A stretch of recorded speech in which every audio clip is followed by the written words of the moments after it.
of people don't know that I was actually a teen mom. So I was raised in a family business, and they were always really, really strict with me. And I ended up getting pregnant and having my daughter when I was 18. And through the family business, everybody, was really, really supportive, especially in school and friends. And so a lot of people don't realize that. And then, when I tell them that my daughter is she's 23 years old now, they're kind of in shock and taken back. But it also helped me grow up a little bit faster, and also push myself a little bit more to make life better for her, and to prove everybody else that, figured I would fail, kind of just encouraging myself and other people that it's okay to have bumps in the road and you can still, live your life. You actually have to get in a right mind state. I believe that a lot of people support you, but there's also a lot of people that kind of want to see you fail. It's just a natural part of life. But people don't realize that there's a lot of hard work and struggle and a lot of failure behind success. And once you start to see that, you're able to do things despite the setbacks and what anybody thinks negatively about you, that you can still push through. But it's really all in your mindset. Doing too much for too many people, simultaneously wishing that it all worked out. So you've got to pick your battles.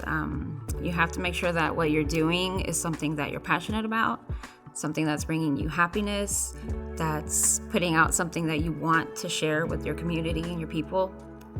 I feel like if you do too much and you try to take too much on, you will burn yourself out really fast. Life is very unpredictable. So you could have your whole lifeline planned out. You can have, journals and things that you write down and projects and to-do checklists. And most of the time, it's not going to happen the way that you want it to.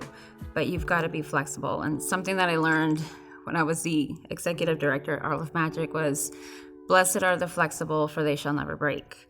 So that always stuck with me. And it's true. Life is, curveballs are thrown at you all the time. And you just got to roll with it and make the best of it. Like I said, I had everything planned out.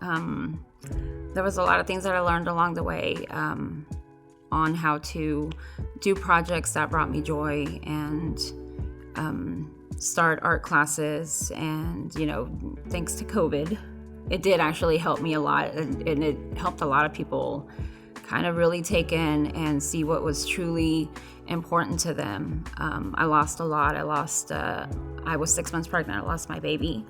My father was in the hospital for 3 months, and our business was shut down. My studio was shut down. And it makes me still very emotional talking about it. But now that all that has gone, we've gone through all of that, life has really shifted. A lot of things that I thought were really important just aren't really, at the top of my list anymore. And right now, my main focus is my family. I've gotten a second chance to, make amends with my dad and my parents. I'm going to get emotional. And just to value life a little bit more, and to really put into perspective the core things in my life that matter. And if I'm not giving back to the community, if I'm not making myself better and grow every single day, and doing things that make me happy and bring me joy, then I'm not doing it. Don't get me wrong, I'm still full of self-doubt sometimes, and women are emotional creatures, and so sometimes we feel like we're failing or we're not doing anything positive or, encouraging other people. But at the same time, you still have to take a step back and realize that we're all human. We will fall, we'll mess up, we'll fail. But what really matters is you getting back up and pushing through it and making the most out of, bad situations. I'm always trying to find out, where's the silver lining? So if this didn't work out, it's because something better is going to happen, or something, even more blessed for me and my family is going to come along. Definitely a learning and growing process through a lot of trial and error. And it's something that I always want to instill in my daughters also, because they're a representation of me. And so when I see them, upset, or they feel like they failed, I love talking to them and letting them know that it's okay.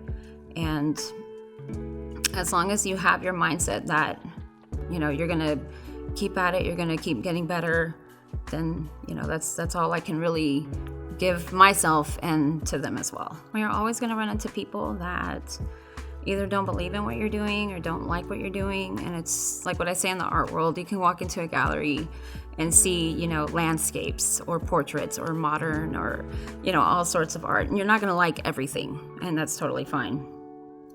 You're not meant to love and enjoy every single thing that you come across.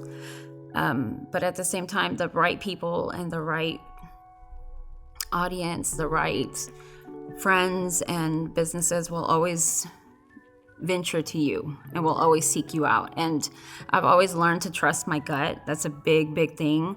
There's this book called The Gift of Fear, and it really tells you, follow your gut, follow your instincts, and what feels like home, what feels right is what's meant for you.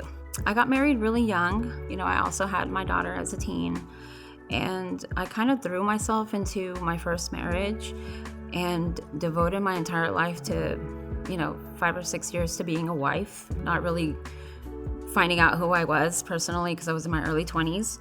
And once I got divorced, it was like I didn't have my own self. I didn't know who I was, and I had to pretty much pick myself up from the ground and start from scratch. And I did it on my own, and I'm really thankful for that. And like I said, I always try to find the silver lining, and I find that my divorce was just a stepping stone for me to start a life that I wanted, and to learn how to say no, how to put my foot down, and to not accept anything that wasn't going to bring me happiness anymore. I've always been a very don't believe everything that you see on social media, because everybody always shows you the happy, the golden, the great, but nobody ever shares the failures, the loss, the self-doubt, the money issues.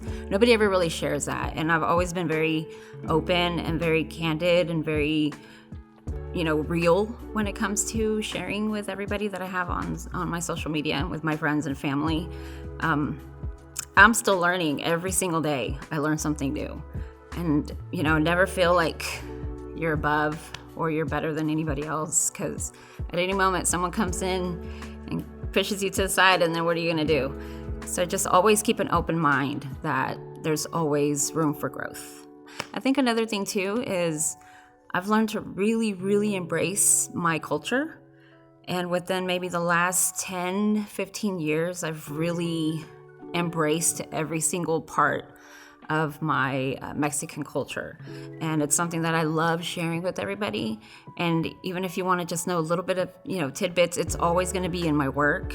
It's always going to be in the things that I share and the things that I'm passionate about. Wasn't too bad, was it? I was kind of shaky. No, I think it was really good. No, I think it was really good.